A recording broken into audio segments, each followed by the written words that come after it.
చందమామ కథ. అల్లరి దయ్యం. ఒక ఊళ్ళో ఒక పాడుబడిన భవనం ఉంది. ఆ భవనంలో ఒక దయ్యం ఉండేది.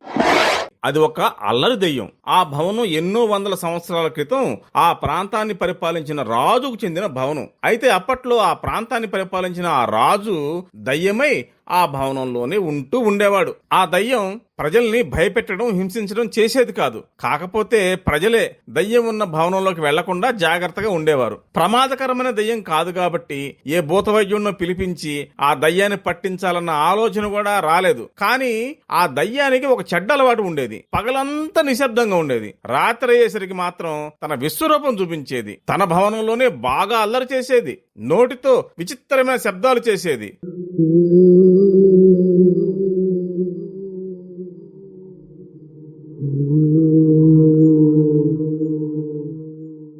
భవనంలో ఉన్న వస్తువులను కింద పారేస్తూ పెద్ద పెద్ద శబ్దాలు సృష్టించేది. మొదట్లో తన భవనం వరకే పరిమితమైన ఆ దయ్యం ఆ తర్వాత రాత్రిపూట ప్రజల ఇళ్ల దగ్గరికి వెళ్లి తలుపులు కొట్టేది.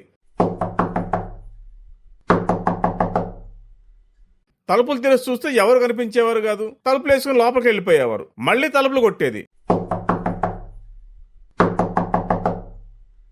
మళ్లీ వచ్చి చూసేవారు. ఎవరు కనిపించేవాళ్ళు కాదు. ఇంకా ప్రజల ఇళ్లలో ఉన్న వస్తువుల్ని కింద పారేయటం, గాజు సామాను పగలగొట్టడం, కిటికీల అద్దాలు పగలగొట్టడం లాంటివి చేసి ఉల్లాసంగా గడిపేది. నిజానికి అది ప్రమాదకరమైన దయ్యం కాదు, అల్లరి దయ్యం. అది ప్రజలకు ఎలాంటి హాని చేయదని అందరికీ తెలుసు. అందుకే దానికి ప్రజలు భయపడేవారు కాదు. కానీ రాత్రిపూట ఇలా అల్లరి చేయడం వల్ల మాత్రం నిద్ర కరువయ్యేవారు. దయ్యం శబ్దం చేసినప్పుడల్లా గాఢ నిద్రలో ఉన్న ప్రజలు ఉలిక్కిపడలేసేవారు.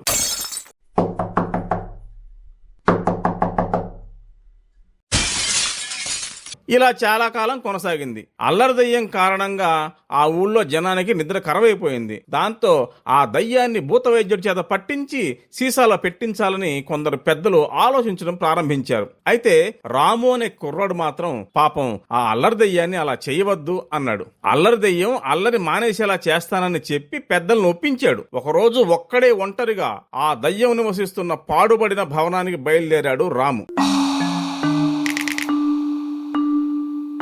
ఆ రాత్రి దయ్యం తన గదిలో తాను అల్లరి చేసుకుంటూ ఉంది. అకస్మాత్తుగా తలుపు తెరిచి రాము లోపలికి అడుగుపెట్టాడు. దయ్యం ఆశ్చర్యపోయింది. ఎరా, నువ్వు నన్ను పట్టుకోవడానికి వచ్చావా అని ప్రశ్నించింది.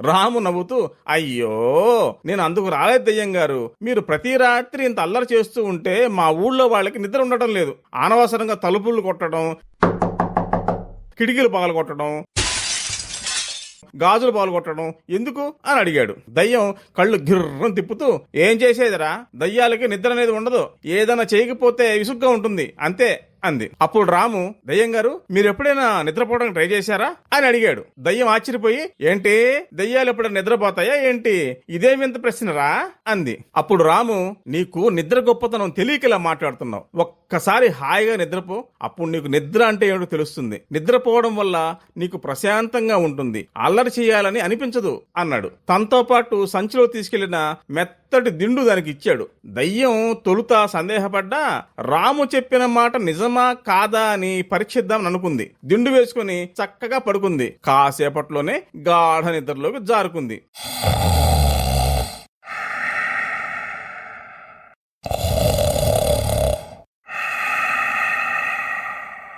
ఎప్పుడు అలాంటి ప్రశాంతత అనుభవించిన దయ్యానికి నిద్ర నిజంగా ఎంతో అద్భుతంగా అనిపించింది. దాంతో దయ్యం ఇకపై అల్లరి మానుకొని హాయిగా గురకపెడుతూ నిద్రపోతోంది.